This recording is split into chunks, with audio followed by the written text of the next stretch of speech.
जय हिंद दोस्तों, नमस्ते, सत श्री अकाल, की इंचो, आदाब, राधे राधे। स्वागत है आप सभी का मेरे YouTube channel sports prediction expert UK पे, जहां पे आज डिस्कस करेंगे इंडिया वर्सेस इंग्लैंड का पोस्ट मैच एनालिसिस फॉर वो टेस्ट मैच डे 5, जहां खुशखबरी मिल चुकी है। टीम इंडिया टेस्ट मैच को ड्रॉ करने में कामयाब हुई है। इस ड्रॉ में हमारी जीत छुपी हुई है, क्योंकि शुभमन गिल, राहुल ने जो डेडिकेशन कल कंटिन्यू किया था आज तक, वो कंटिन्यू किया फिर वॉशिंगटन सुंदर और जाडेजा ने। और एक समय ऐसा था कि इंग्लैंड हार मान चुका था, इंग्लैंड हाथ मिलाने के लिए तैयार था, बट टीम इंडिया ने बोला भाई हमारे बैट्समैन ने मेहनत कर दी है, शतक वो डिज़र्व करते हैं, तो वो शतक तक का इंतज़ार करवाया इंग्लैंड को। और उनके सारे जो सूरमा प्लेयर थे पस्त हो चुके थे पूरी तरीके से, क्योंकि बेन स्टोक्स बॉलिंग नहीं कर रहे थे, जॉफ्रा आर्चर बॉलिंग नहीं कर रहे थे, ब्रेंडन कार्स बॉलिंग नहीं कर रहे थे, जो रूट और लियम डाउसन से बॉलिंग हो रही थी। एक समय तो ऐसा आ गया था कि हैरी ब्रूक से बॉलिंग करवानी पड़ी, जहाँ पे वेट हो रहा था शतक का, जडेजा और वॉशिंगटन सुंदर का। तो यहाँ पे मेंटली टीम इंडिया की जीत हो चुकी है, बट क्या कुछ घटा है पूरे दिन के खेल में, एक एक करके पहले वो बात करेंगे और फिर सेलिब्रेशन का वक्त भी आएगा। तो अगर आप पहली बार चैनल पर जुड़े तो फटाफट से वीडियो को लाइक कर दीजिए, चैनल को सब्सक्राइब कर दीजिए, क्योंकि ये जीत हम सब की है इस ड्रॉ के अंदर। दिन की शुरुआत हुई थी वेदर के प्रेडिक्शन से, जहां हमारी दो बहुत बड़ी प्रॉमिस थे, जो हम लोग होप कर रहे थे, उम्मीद थी, वो यही थी कि गिल और राहुल लंबी पारी खेल लें और ये मौसम हमारा साथ दे दे। हमारे कंट्रोल में क्या था कि गिल और राहुल अच्छी बैटिंग कर जाएं, क्योंकि वेदर हमारे कंट्रोल में था नहीं, क्लाउडी वेदर देखने को मिल रहा था। संडे का फोरकास्ट थोड़ा ओवरकास्ट था, बट बारिश के चांस नहीं थे। तो ये डेफिनेटली कंफर्म हो चुका था कि टीम इंडिया को बैटिंग करनी पड़ेगी, लंबी बैटिंग करनी पड़ेगी, अगर पहले इनिंग्स डिफीट को पीछे छोड़ना है, फिर इस टेस्ट मैच को हार के खतरे से बचाना है। तो ये दोनों काम टीम इंडियन के प्लेयरों को करना था, और वो उसके बाद करने में कामयाब भी हुए। शुभमन गिल के लिए यहाँ पे एक बोर्ड लेकर के बैठे थे, गिल इज थ्रिल, ये बात सही है। शुभमन गिल में विल है, इसीलिए उनका नाम शुभमन गिल है। तो उनके में विल थी, तो इसलिए उनको वे मिला। If there is a will there is a way, and if it is a will then it should be definitely Shubman Gill, जो कि 700 प्लस रन बना चुके हैं इस टेस्ट सीरीज़ में। सुनील गावस्कर के रिकॉर्ड के काफ़ी करीब है, लगभग उनका कैच भी छूटा था एक, बट सबसे इंटरेस्टिंग चीज़ है 700 रन बनाना एक टेस्ट सीरीज़ में बहुत बड़ी बात होती है। राहुल, उनको पहला जीवन दान कल मिला था, आज के खेल में जीवन दान मिला शुभमन गिल को, वो भी बेन स्टोक्स की बॉलिंग में। तो भाई बेन स्टोक्स जब भी आते हैं कुछ ना कुछ कारनामा मचाते हैं, और जब पहले ही स्पेल डालने आए वहीं पे ब्रेक थ्रू दिला दिया। लग ही नहीं रहा था राहुल आउट होंगे, बट कल के स्कोर के बाद 3 रन और बनाते हैं। 90 रन पे राहुल का विकेट गिरता है, एलबीडब्ल्यू करते हैं। वो बॉल काफ़ी अच्छी थी, और वैसी बॉल सिर्फ बेन स्टोक्स ही डाल सकता है भाई, वो बंदा man with the golden arm ही है। जब बॉलिंग करने आते हैं कुछ ना कुछ तहलका मच जाता है, कुछ ना कुछ मैच में हलचल मचती रहती है, बट उसके बाद वो बॉलिंग करने क्यों नहीं आए, वो बहुत बड़ा सवाल है, क्योंकि इंग्लैंड ही वो टीम थी जो चाहती थी कि एक ही बार बैटिंग करे और टेस्ट मैच को एक पारी से जीत जाए। जब इंडिया ने डिक्लेयर नहीं किया, जब इंडिया ने हैंडशेक नहीं किया, तब इनको याद आ रही थी कि स्पोर्ट्समैन स्पिरिट क्या होती है। बट तुम भी भाई ऑल आउट तक खेलो, 669 तक, वो भी याद रखो। आपको भी अगर ड्रॉ के लिए नहीं खेलना था, आपको भी रिजल्ट के लिए खेलना था, तो 500 550 पे डिक्लेयर कर देते, क्यों नहीं किया? क्यों बेन स्टोक्स ने अपना 100 बनाया? क्यों बेन स्टोक्स 100 के बाद भी डिक्लेयर नहीं करते हैं, 141 बनाते हैं? तो सवाल इंग्लैंड पे भी उठेगा भाई, तुमने भी मज़े उठाए बैटिंग के, हमारे प्लेयरों को भी उठाने दो, जो डिजर्व करते 70-80s में, वो तो सेंचुरी डेफिनेटली बनाएंगे, तुम हमें नहीं रोक सकते। तो इंग्लैंड जब खुद पे आता है तो दिखाते कि टीम इंडिया ने गलत किया, बाकी ऑपोजिशन ने गलत किया, बट जब वो खुद करते हैं तो उसको सही में ठहराने में लग जाते हैं। बेन स्टोक्स भी 100 के बाद डिक्लेयर कर सकते थे, दिमाग में था ना एक बार बैटिंग करना, तभी 669 बनाए हैं। तो भाई you got the taste of your own medicine, तो ये होना ही चाहिए था, और बहुत अच्छा डिसीजन था डिक्लेयर ना करने का। मैं तो वो बोल रहा था भाई 10 ओवर और खेल जाओ, इनको रखो फील्ड पे, तब पता चलेगा 150 ओवर ग्राउंड पे रहने में क्या थकान होती है। बट उसके लिए भी बेन स्टोक्स तैयार थे, वो अपने प्रीमियम बॉलर्स को लगाते ही नहीं, वो जो रूट लियम डाउसन और हैरी बुक से ही बॉलिंग करवाते रहते, ज़रूरत पड़ती तो जैक क्रॉली, बेन डकेट को दे देते, बट अपने जो उनके स्ट्रेट लाइन बॉलर्स हैं, पेसर्स हैं, उनको तो वो बिल्कुल नहीं लाने वाले थे अटैक में, ये भी कंफर्म हो गया था। जैसे ही 90 पे आउट होते हैं राहुल, थोड़ी सी विंडो ऑफ अपॉर्चुनिटी खुलती है इंग्लैंड के लिए कि क्या हम फटाफट से विकेट ले सकते हैं, बट राहुल बोलते हैं भाई अभी कहाँ, अभी तो मुझे बहुत रन बनाने हैं। बेन स्टोक्स ने पिछले मैच में ताना मारा था, 600 plus run for this fellow is more than enough, ऐसा कुछ बोला था बेन स्टोक्स ने, माफ़ कीजिएगा बेन डकेट ने, जब लॉर्ड्स टेस्ट मैच में सेकंड पारी में बैटिंग करने आए थे शुभमन गिल। उसका जवाब दिया है 700 रन बना के, भाई 100 रन मैंने और जोड़ दिए, शतक भी लगा दिया शुभमन गिल ने, जो इसी टेस्ट सीरीज़ का चौथा शतक है, और ये किसी भी इंडियन ने अभी तक टेस्ट क्रिकेट के इतिहास में नहीं किया है। बट उसके बाद होता है ऐसा मोमेंट है जिसको हम बहुत लंबे समय तक सेलिब्रेट नहीं कर पाते। 100 तो बनता है गिल का, बट गिल 103 पे आउट हो जाते हैं। फिफ्थ 6 टर्म की बॉल थी जिसको वो फिशिंग करते हुए नजर आए, चेज करते हुए नजर आए, आउटसाइड एज लगता है और वहाँ पे ठीक स्ट्रोक ऑफ लंच के पास में शुभमन गिल का विकेट गिरता है। और आपने ये चीज़ नोटिस की कि नहीं, ये शुभमन गिल के हेलमेट को क्या हुआ था? शायद मैंने एक्शन मिस किया हो, कभी चोट लगी हो, कभी बाउंसर लगी हो, या फिर गिरा हो हेलमेट, बट मैंने नहीं ध्यान दिया। बट क्या आपने ये नोटिस किया कि शुभमन गिल का हेलमेट टूटा हुआ था? कल तक तो नहीं टूटा था, सुबह तक भी नहीं टूटा था, आउट होने से पहले वाला जो इनका हेलमेट था वो, उसमें से वो कलर कैसे निकल गया वो समझ ही नहीं आया। इसके बाद कारवां बढ़ता है आगे और प्रमोशन मिलता है। केएल राहुल जैसे ही आउट होते हैं वहाँ पे वाशिंगटन सुंदर आते हैं, और जैसे ही गिल आउट होते हैं जडेजा आते हैं। तो 4 विकेट गिर चुके होते हैं। हमें पता था ऋषभ पंत शायद ना आए बैटिंग करने, आएंगे भी तो शार्दुल के बाद आएंगे। तो ये पारी हमारे लिए क्रूशल थी, जो कि बहुत तगड़ी पार्टनरशिप थी। 158 नॉट आउट की पार्टनरशिप की है 5th विकेट की, जो कि बहुत टू बी प्रिसाइज 203 रन की पार्टनरशिप हुई है 5th विकेट की, जडेजा और वाशिंगटन सुंदर की। बेन स्टोक्स थोड़ा स्लेज करते हुए भी नजर आए थे दोनों को। पहले शुरुआत की थी उनने वाशिंगटन सुंदर के साथ, और उसके बाद जडेजा को भी नहीं छोड़ा। कमेंट्री में भी यही बात चल रही थी कि जडेजा और Ben Stokes Chennai super Kings के डगआउट में साथ में थे, तो इनमें थोड़ी दोस्ती यारी होनी चाहिए। बट वो दोस्ती यारी कहीं नहीं दिख रही है, क्योंकि हम ये सब मानते हैं जब से आईपीएल आया है प्लेयरों में बॉन्डिंग अच्छी हो चुकी है, फ्रेंड्स बन चुके हैं, तो थोड़ी नोक झोंक अग्रेशन ये सब कम देखने को मिलता है। बट बेन स्टोक्स वो सब भुला के लड़ाई में आ चुके थे, उतर चुके थे, क्योंकि उन्हें पता था कहाँ एक पारी की जीत मिल रही थी, फिर कहाँ सोच रहे थे हम ऑल आउट कर देंगे, 50-60 रन चेज़ करने होंगे हमें सिर्फ, और कहाँ ऐसा हो जाता है कि बैटिंग ही नहीं मिलती। भाई गली क्रिकेट बना के रख दिया, पिटाई तो पिटाई की, बट इंग्लैंड को दूसरी बार बैटिंग का भी मौका नहीं दिया। और उसके साथ जडेजा का फिर 50 आता है। उसके बाद क्या होता है, उसके बाद धीरे रन बनते हैं, क्योंकि इंडिया को पता था कि अब हमें लीड उतारनी है। जब लीड बची थी 87 की, तब तक नज़र आ रहा था कि भाई ये टेस्ट मैच अभी भी कुछ हो सकता है। तो इंडिया ने फिर जब टी ब्रेक हुआ तो इंडिया 11 रन की लीड ले चुका था। 11 रन की लीड भी बड़ी लीड नहीं थी, 30 ओवर का सेशन बचा था। अगर 8-9 विकेट गिरते तो आधे घंटे का एक्सटेंशन होता, जो हम पोस्ट टी लंच में बात कर रहे थे। 40 ओवर अगर मैक्सिमम बॉलिंग होती भी तो इंडिया को 20 ओवर तो खेलने ही थे, क्योंकि हमें शतक चाहिए था जडेजा का और वाशिंगटन सुंदर का। पहले गिल और केएल ने काम किया, फिर वाशिंगटन सुंदर एंड जड्डू ने काम किया।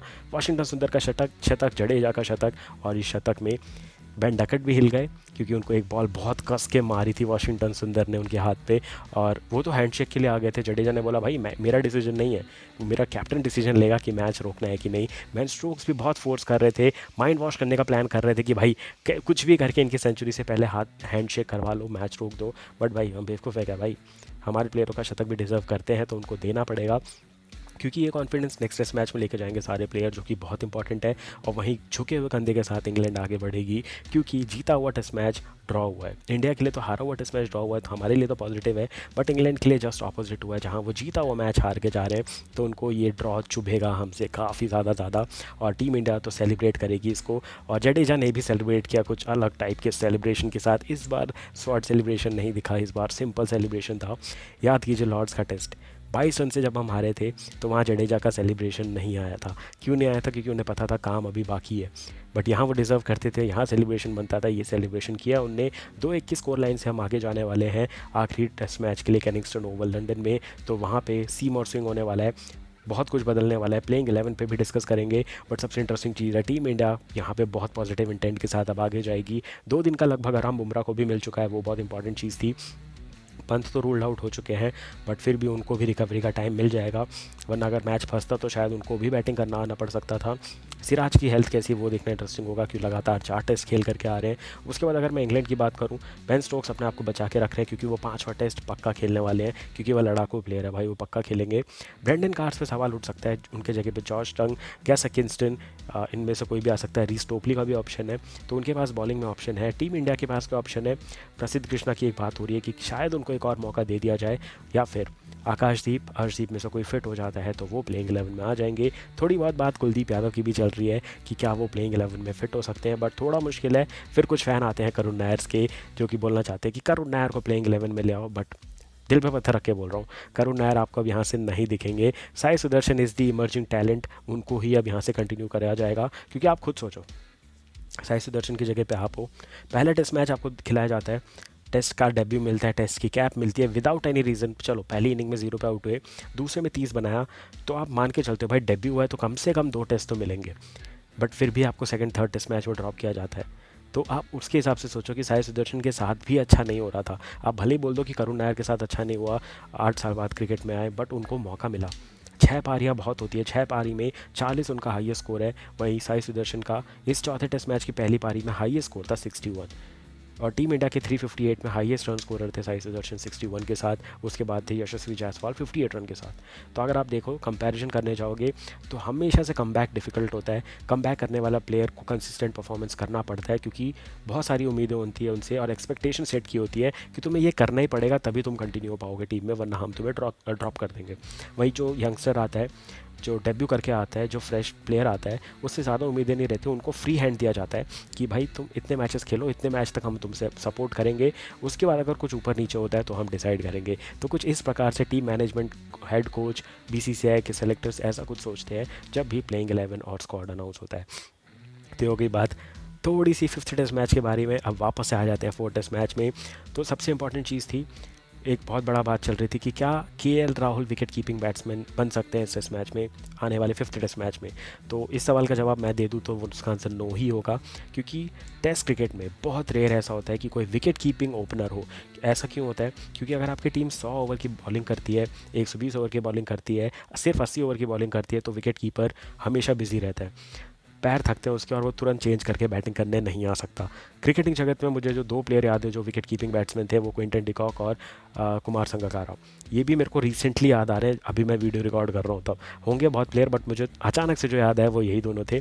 बट उसके अलावा अगर मैं टीम इंडिया की बात करूँ, M S Dhoni middle order player, फिर उसके बाद रिद्धिमान साहा थे, वो middle order player, K S Bharat वो भी middle order player, Dhruv Jurel वो भी मिडल ऑर्डर प्लेयर, फिर ऑस्ट्रेलिया के एडम गिलक्रिस्ट है वो भी मिडल ऑर्डर प्लेयर। तो जितने भी आप विकेट कीपर बैट्समैन देखोगे टेस्ट क्रिकेट में, वो नहीं होते, मोस्टली नहीं होते, विकेट कीपिंग ओपनर हो ही नहीं सकते। वो मिडल ऑर्डर में ही खेलते हैं जब विकेट कीपिंग करने की बात आती है। इसका सबसे बड़ा एग्जांपल अगर मैं आपको देना चाहूँ तो गिलक्रिस्ट है। वनडे हो, T20 हो, ओपन करते हैं, बट टेस्ट में वो 5 नंबर पे आ जाते हैं, क्योंकि उन्हें पता है विकेट कीपिंग के बाद तुरंत बैटिंग करनी इम्पॉसिबल है। केएल राहुल भी इसके लिए एक एग्जांपल है। बीच में केएल राहुल जब 4-5-6 खेलते थे तो वो विकेट कीपिंग करते थे, बट एज एन ओपनर उन्होंने कभी विकेट कीपिंग नहीं की है। तो ये बात तो खारिज कर देता हूँ मैं कि फिफ्थ टेस्ट मैच के लिए ध्रुव जुरेल आएंगे प्लेइंग 11 में, केएल राहुल सिर्फ ओपन करेंगे, विकेट कीपिंग नहीं मिलने वाली उनको। तो ये कुछ सवाल थे जिनके मैं साथ ही साथ लिए जा रहा हूँ। कुछ और भी सवाल है तो आप पूछ सकते हैं इस लाइव सेशन में, क्योंकि इसके बाद हम मिलेंगे फिफ्थ टेस्ट मैच के एनालिसिस के आसपास। तो अभी आपके जितने भी ओपन सवाल हैं वो आप पूछ सकते हैं। तो ये करो, कमेंट सेक्शन में देख लेता हूँ कि क्या गर्मा गर्मी चल रही है। भाई केएल और साई सुदर्शन पे प्लीज़ मत लड़ाई करो, हम हमारे ही दोनों प्लेयर हैं, हमारे देश के प्लेयर हैं, तो इस पर कोई बहसबाजी मत करो। बाकी सपोर्ट करो टीम इंडिया को, शुभमन गिल को, टीम मैनेजमेंट को जिनने इतना अच्छा मौका दिया। प्लेयर ऑफ द मैच फिर से दे दिया बेन स्टोक्स को। हाँ, ये बहुत बड़ा सवाल है जिसका जवाब मैं भी ढूंढ रहा था। तीसरा टेस्ट मैच जब इंग्लैंड जीतती है तब भी player of the match Ben Stokes थे, क्योंकि वो डिजर्व करते थे, क्योंकि उनने भाई 10-10 ओवर का स्पेल डाल के टीम इंडिया को 22 रन से हराया था, leading from the front, set by an example लड़े थे वो, तो वहाँ डिजर्व करते थे। यहाँ 141 और 5 विकेट थे, इसलिए उनको दिया ज़रूर गया है। बट ड्रॉ टेस्ट मैच में कुछ ऐसा सोचना चाहिए था, जो ये पैनल था प्लेयर ऑफ द मैच देने को, कि किसके वजह से ड्रॉ हुआ है। ड्रॉ हुआ है इंडिया के प्लेयरों के डेडिकेशन से। तो हो सकता था उस एंगल से सोचते तो इंडियन प्लेयरों को देना चाहिए था, चाहे वो गिल होते, चाहे वो केएल राहुल होते, चाहे वाशिंगटन होते, चाहे जडेजा होते जिन्हें 3 विकेट और 100 बनाए, तो दिया जा सकता था। बट आप जानते हो पैनल में इंग्लैंड के प्लेयर बैठे हुए हैं, तो इंग्लिश कमेंट्री से पिक किया गया है, तो वोट गया था बेन स्टोक्स को 141 रन के लिए। काफ इंजरी को बहुत बड़ी इंजरी बता करके उनको दिया होगा कि भाई वापस ही प्लेयर आया, 141 बना गया, 5 विकेट लेकर के चला गया। बट आप देख लो तो भाई सेकंड इनिंग में वही प्लेयर फिसड्डी साबित हुआ। 12 ओवर डाला, वो भी बच बचा के कि मुझे आखिरी टेस्ट मैच खेलना है। तो नेगेटिव अप्रोच से खेला वो प्लेयर। बाद का दिन जो पॉजिटिव इंटेंट के साथ, डेडिकेशन के साथ, डिटर्मिनेशन के साथ खेले हैं, वो है इंडियन प्लेयर। तो शुभमन गिल, साई सुदर्शन या फिर जडेजा, इन तीनों में से ही मेरे हिसाब से कोई प्लेयर ऑफ द मैच होना चाहिए था। केएल राहुल ने भी कुछ गलत नहीं किया, उनको भी प्लेयर ऑफ द मैच मिल सकता था, बट दिया क्यों बेन स्टोक्स को, वही जाने, उनका पैनल जाने, उनका बायस्ड पैनल जाने। ये मैं क्यों बोल रहा हूँ? क्योंकि ट्रॉफी का नाम भी एंडरसन तेंदुलकर ट्रॉफी रखा है।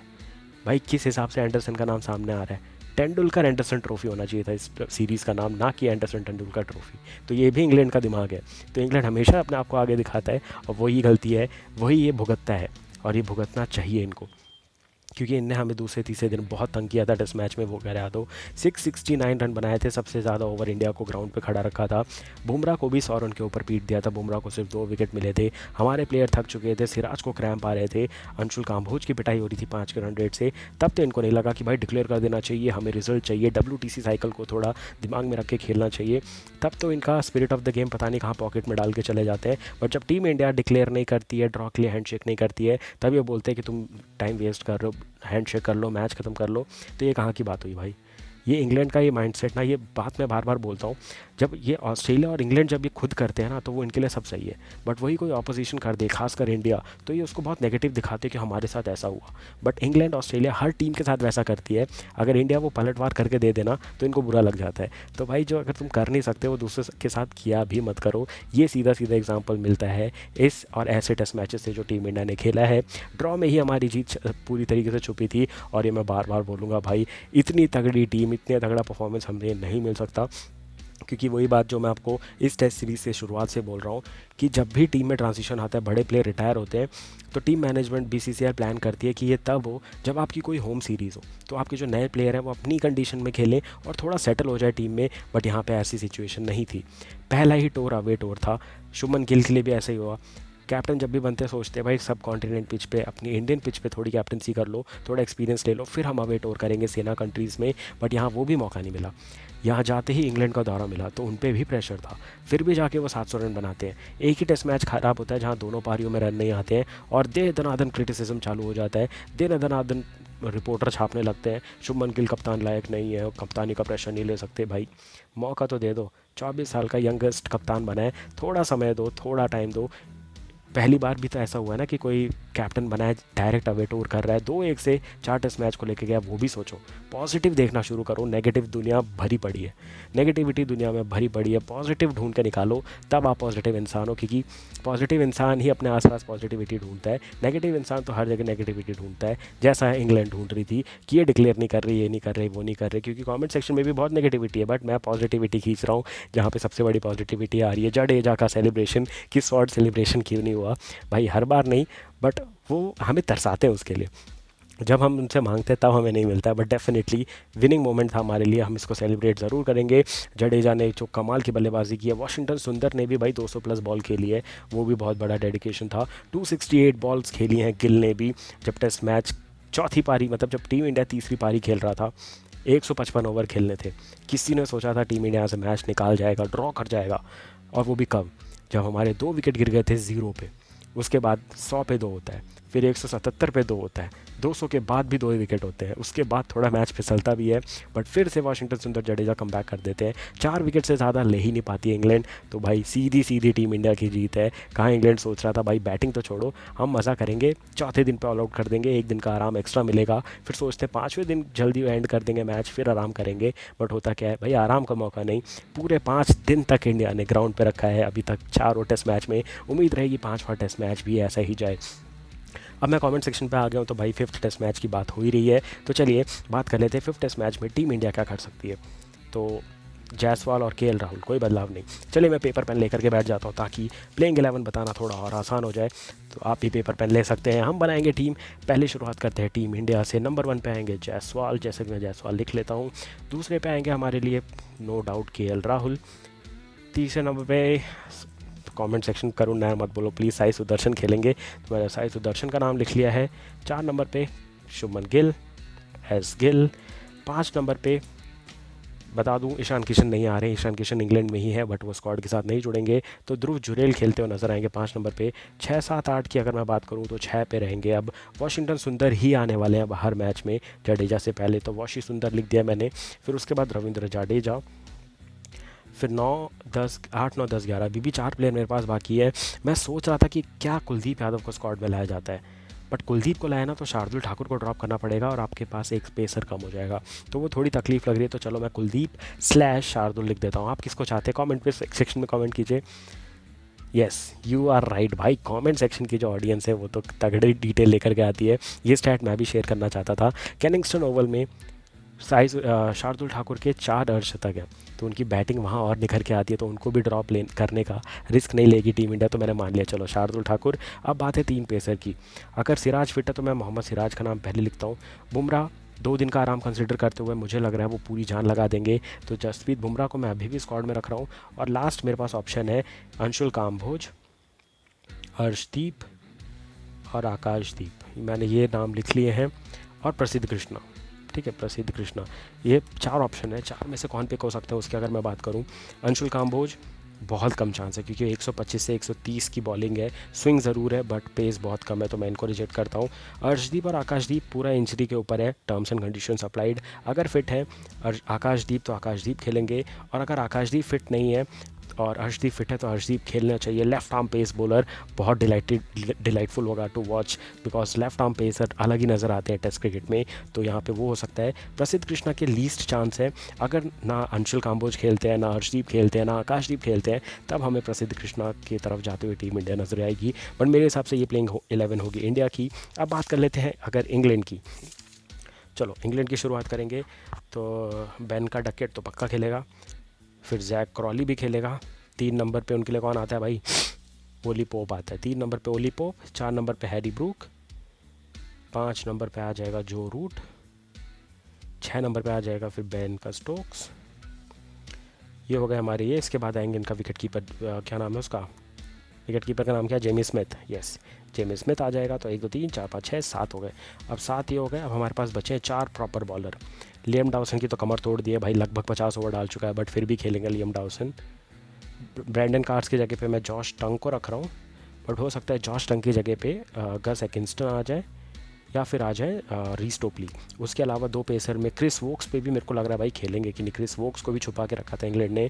और लास्ट हम किसको बोल रहे हैं? हम किसी एक और बॉलर को बोल रहे हैं, जोफ्रा आर्चर को। उनका ये तीसरा टेस्ट मैच है, तो मुझे लग रहा है उनको भी कंटिन्यू खिलाते हुए नजर आएगी इंग्लैंड। तो ये हो गई मेरी प्लेइंग 11, जहाँ पे टीम इंडिया की तरफ से पहला चेंज जो मैं बता रहा हूँ वो ध्रुव जुरेल आ जाएंगे ऋषभ पंत की जगह पे। दूसरा, शार्दुल खेल गए तो खेल गए, वरना कुलदीप यादव। और बॉलिंग में मुझे एक चेंज नज़र आ रहा है, जहाँ अंशुल काम्बोज की जगह पे अर्शदीप आकाशदीप जो भी फिट है वो खेलेगा, या फिर चौथा ऑप्शन रहेगा प्रसिद्ध कृष्णा। तो टीम इंडिया कम से कम 2 चेंज तो करेगी, ज़्यादा से ज़्यादा 3 चेंजेस करते हुए नजर आ सकती है इस टेस्ट मैच में। वही बात करेंगे इंग्लैंड की, तो इंग्लैंड के ऊपर के साथ में कोई बदलाव नहीं होगा क्योंकि बैटिंग ऑलराउंडर्स है, तो वहाँ ज़्यादा कुछ दिक्कत नहीं है। एक जो सबसे इंपॉर्टेंट चेंज है वो है जॉश टंग, और ब्रेंडन कार्स की जगह पे कौन आएगा? माफ़ कीजिएगा, ब्रेंडन कार्स की जगह कौन खेलेगा? क्या वो फिट हो जाएंगे, या टंग को लाना पड़ेगा, या कि एकिंस्टन को लाना पड़ेगा, या फिर रीस टोपली को आना पड़ेगा? उसके अलावा अगर आर्चर फिट नहीं है या फिर क्रिस वोक्स फिट नहीं है, तब दिक्कत बढ़ेगी इंग्लैंड के लिए, और मैं चाहता हूँ वो दिक्कत हो, क्योंकि टीम इंडिया को 2-2 की लेवल करके ये सीरीज़ ही घर वापसी करनी है और पूरी जान झोंक देनी है, क्योंकि आखिरी 5 दिन है। पूरी जी जान लगा के अगर टेस्ट मैच खेल गई टीम इंडिया तो मज़ा दुगना तिगना चौगुना हो जाएगा, क्योंकि इंग्लैंड में जाके 2-2 की सीरीज़ बराबर करके आना, वो भी तब जब 2-0 से आप पीछे हो, तो और भी ज़्यादा रोचक हो जाता है। तो कैसा लगा ये लाइव अपडेट, कैसा लगा ये एनालिसिस, कैसा लगा ये post match analysis? Comment section में कमेंट करके ज़रूर बताइएगा। जाने से पहले वीडियो को लाइक कीजिएगा, चैनल को सब्सक्राइब कर दीजिएगा, बेल नोटिफिकेशन जरूर से प्रेस कर दीजिएगा। मिलूंगा बहुत जल्द आपसे आने वाले क्रिकेटिंग एक्शंस के साथ। तब तक के लिए thank you for watching, take care, bye bye, good night and शबा खैर।